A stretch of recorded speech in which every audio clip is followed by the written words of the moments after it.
అపోస్తలుడైన పౌలు గారు పరిశుద్ధాత్మ ప్రేరణతో రోమీలకు లేఖను రాస్తూ, మీరు ఈ లోక మర్యాదను అనుసరింపొద్దు అంటున్నాడు.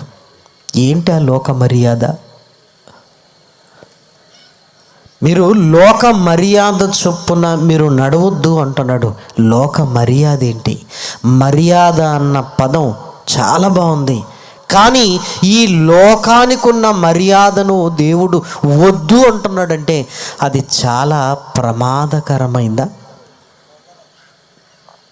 మీరు ఆలోచించండి. కొన్ని ఆహార పదార్థాలు చూడటానికి తినాలనిపించే విధంగా ఉంటాయి. తల్లిదండ్రులు మాత్రం ఒరే నాయన అవి తినకూడదని వారిస్తారు. ఎందుకు? కలర్సు, దుమ్ము, ధూళి పడిన ఆ ఆహార పదార్థాలు మనకు ఆరోగ్యానికి చేటు చేస్తాయి అని పిల్లలకు తెలియజేస్తారు. కానీ అవి చూడటానికి, తినడానికి చాలా బాగున్నట్టుగా అనిపిస్తుంటాయి. దేవుడు కూడా ఈ లోక మర్యాద వద్దు అంటున్నాడు. మర్యాద అన్న పదం చాలా బాగున్నా లోకపు మర్యాదను గురించి ఆలోచించగలిగితే అది చాలా ప్రమాదకరమైనది అని దేవుడు ఈ లోక మర్యాదను మీరు అనుసరింపొద్దు అంటున్నాడు. ఏం చేయాలి ప్రభువా అంటే, ఉత్తమమును అనుకూలమునయున్న దేవుని చిత్తము, మీ పట్ల దేవునికున్న చిత్తాన్ని పరీక్షించి మీరు తెలుసుకోవాలి. మీరు ఊరికే పుట్టలేదు. దేవుడు తన చిత్తాన్ని మీ ద్వారా నెరవేర్చుకోవాలి అన్న ఆశ కలిగి తల్లి గర్భంలో 9 నెలలు ఆకారాన్నిచ్చి ఆయుష్ను పోసి ఈ ప్రకృతిని కలిగించి ఇందులో నిన్ను పెట్టాడు అంటే ఆయన ఇష్టాన్ని మన ద్వారా జరిగించుకోవాలన్న ఉద్దేశం ఉంది దేవునికి. అది ప్రతి ఒక్కరూ మనం గమనించాలి. కానీ మనిషి లోక మర్యాద వైపుకు వెళ్ళిపోయాడు. ప్రియమైన దేవుని పిల్లలారా, ఏమండి లోక మర్యాద అంటే ఏంటి? లోక మర్యాద దయచేసి లేఖనాలలోనికి వెళ్ళి జాగ్రత్తగా చూడగలిగితే ఈ లోకం పాపాన్ని ఒక మర్యాదగా పెట్టుకుంది. ప్రియమైన వారలారా, పాపం మర్యాదగా ఉంది. ఈరోజు న్యూస్లో చూస్తుంటే సుమారుగా 1000 కోట్ల రూపాయల మద్యం అమ్ముడైందంట 31st నైట్, 1st 2 దినాలలో. పేపర్లో ఏం రాశాడో తెలుసా? గత సంవత్సరం కంటే ఇది చాలా ఎక్కువ. ఏమండి, మనిషి పాపంలో రికార్డులు బద్దలు కొడుతున్నాడు. పోయిన సంవత్సరం కంటే ఈ సంవత్సరం ఎక్కువ, ఈ సంవత్సరం కంటే వచ్చే సంవత్సరం ఇంకా ఎక్కువ. ఇది ఎవరు నేర్పించారండి అసలు?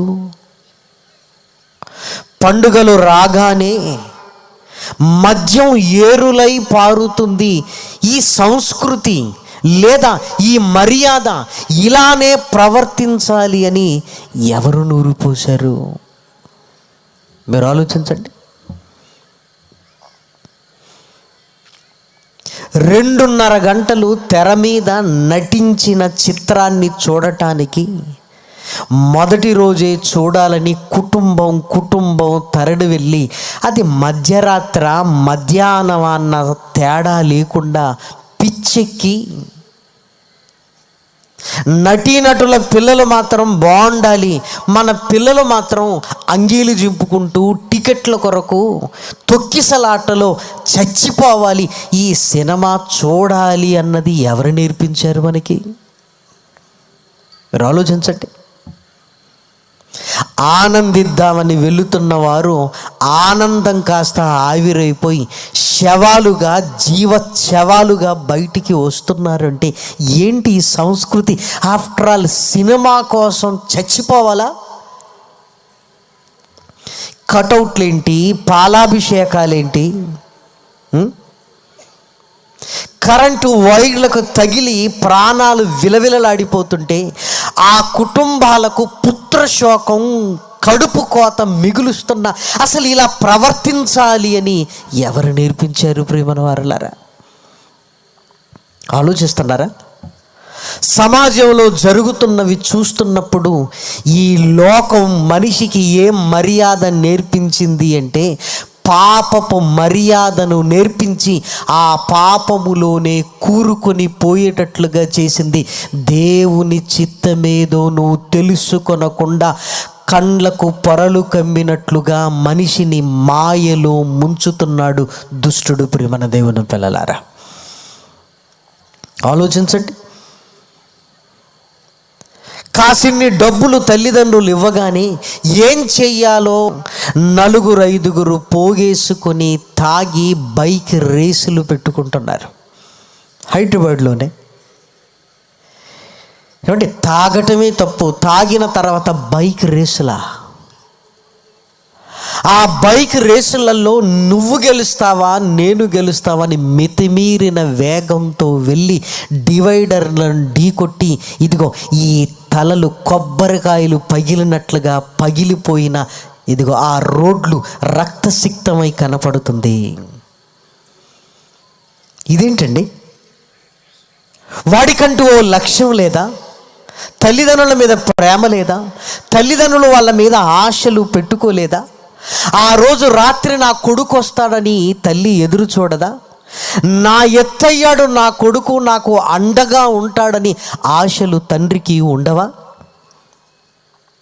ఆ ఆశలన్నీ అడియాశలు చేస్తూ లోక మర్యాదలోనికి వెళ్ళిపోయి తాగుడని, డ్రగ్స్ అని, పోటీలని, పుట్టినరోజులని ఏం చేస్తున్నారో తెలియని ఈ లోక మర్యాదను ఎవరు వారిలోనికి నూరిపోశారు? ప్రేమన దేవుని పిల్లలారా, ఆలోచించండి. సమాజంలో మన కళ్ళ ముందు జరుగుతున్నవి ప్రేమన దేవుని పిల్లలారా. ఏమండి, చావు లేని రోజు ఏమైనా ఉందా క్యాలెండర్లో? మీరు ఆలోచించండి. ఏంటి మర్యాద?